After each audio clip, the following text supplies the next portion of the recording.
knowing that Mr. Hubbard never wants us to become some slave. Mr. Hubbard said we should disagree. He said he would find it sad and sore if we would agree with everything he says, and that we would be not acting in a certain way only because we would think that he doesn't approve of it. If he would not be reaching our goals only by thinking Mr. Hubbard might not approve of it. So, how does Mr. Miscavige get away with that stuff? How does he get away with telling people they must be buying things they don't need, they must be donating to buildings which we shouldn't have? How does he get away with telling statistics on major events which are not true, or which at least make no sense? The statistics might be true, it's not a relevant statistics. You see what I'm saying? I mean, he pushes out there something such as, we're reaching millions of people with our goodwill message. Who gives a hoot about it? What is happening? Nothing is happening. No people are on training, and only when they get on training or get the counseling will there be something happening, will there be something good coming out of it. Mr. Hubbard has very clear policies on what an organization is supposed to do, what counts as statistics, which happens to be training and auditing. How does Mr. Miscavige get away with basically not letting us talk in a country which has invented freedom of speech for all purposes? I'm not so sure we did here in America, but either way, we have it. How does he get away with that? A small church, well, we're big, but we're small, people don't talk amongst each other. Where husband and wife rat each other out because the wife or the husband does something, speaking only, not even do something, speaking up against, I don't like to donate money to this, I think it's a bad project. How does he get away with that? How does he manage to make people lying? And not that no Scientologist will ever lie or something. Well, in fact, they lie like there's no tomorrow, because they are not saying what is true. When a salesperson in Scientology called a registrar walks around and says, you must be donating for this building, that's the greater good for the most areas of life, this is what you must do, this will get Aaron Hubbard stream and Aaron Hubbard's goal accomplished. So when Scientologists are against it and go, bullshit, they don't say it. You know what they say? I have no money. Not now. I'm not doing well. I need to first do this. They lie. Wow.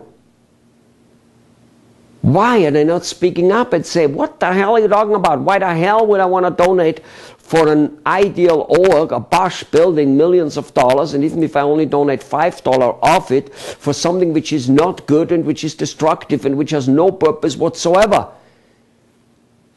Because if you disagree, he takes away what we call the bridge. He takes away the total freedom, whatever that means to different people. He makes it looking like he's the only one who has it. Well, it's true, the scriptures of Mr. Hubbard are copyrighted, but they're there, they're available. You don't really need to go into a classroom to learn them. Buy the goddamn book, read it, and you got it. Yeah, absolutely. You know, that's how Scientology started.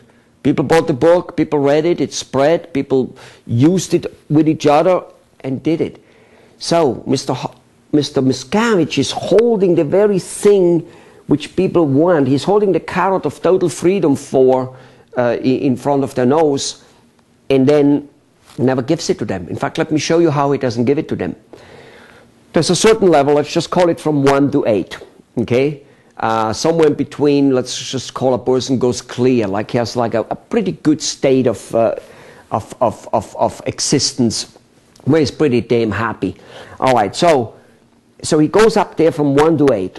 What's happening, people have gone up, some of them almost all the way to 8, only for Mr. Hubbard at that level to say, whatever you did so far was wrong. It was wrong. It wasn't right. We made some mistakes. The technology of Aaron Hubbard was corrupted and things are missing. You must do it again. Start somewhere in the middle down there. Wow.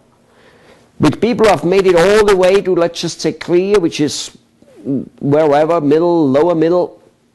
I just found out a few days ago, not too long time ago. Some person who actually was happy to have been my supervisor while I was, learning how to audit, he says, now a person who's clear is supposed to do a very step, called objective. Basically, it's a step where you find yourself and learn how to control yourself and your body and be kind of like in present time, so to say. It's a really good step at the very beginning of any counseling you might get, pretty much. So when people already reached higher, all of a sudden have to redo that. So at any given step throughout the bridge, throughout this, we call that the bridge, from a lower, Mr. Hubbard calls it a bridge, from a lower existent level to a higher level. That's just what it is. Like, I'm standing here on the first floor, and after I shoot this video, I probably go to sleep, and I go to the second floor, higher level. Figures. So, Mr. Hubbard, Mr. Miscavige, at any given time keeps telling us, no, this wasn't right, we have to go back. He came up with many of that stuff for you Scientologists listening. He came up with Golden Age of Tech. Oh my God, all of a sudden, all what we learned before is wrong, so now the Golden Age of Tech is coming. I did some of that Golden Age of Tech training. I also did some of the earlier one, and let me tell you something, it stinks. It's bad. It creates robot. That simulators thing, oh, unbelievable. Every idiot will pass it after about 4 or 5 runs, except he doesn't know anything, It has a lots of verbatim drilling, something Mr. Hubbard is against. And nobody knows what he learned verbatim a day, a week later. Oh, they will tell you, but no, if needed, you do. Bullshit. Okay? The conceptual understanding is what Mr. Hubbard was about. So in any way, Golden Age of Tech, all the people who have been auditors, counselors, very high trained, done it for 20 years. Must redo it. Oh my God. Then he comes up with a new series of basic books. Mr. Hubbard has written a bunch of basic books.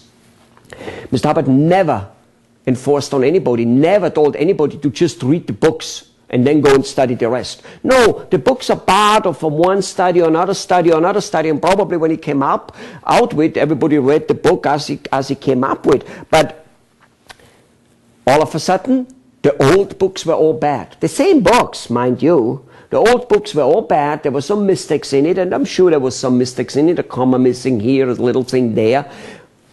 I read the old ones. I loved them. I got gains. Yeah. So now all of a sudden again you have to redo it.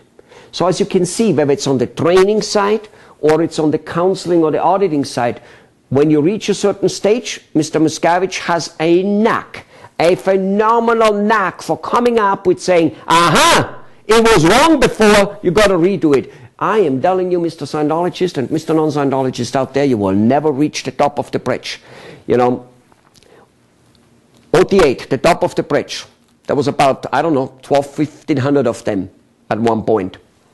In fact, my wife was one of the last one, the very, very last one graduating when Mr. Miscavige said, oh, it was all wrong, we need to go back and start somewhere in the middle and again. That was 15 years ago. In the meantime, many, many times, the goal was to get 10,000 people on, not even on OT8, but on OT7, which is a long road to go to OT8. And guess what? A couple thousand at the best are on it. With all the OT8s before, with all the OT7s, with all the OT5s ready to go, where it only takes a few months to move to that level. Why are they not going?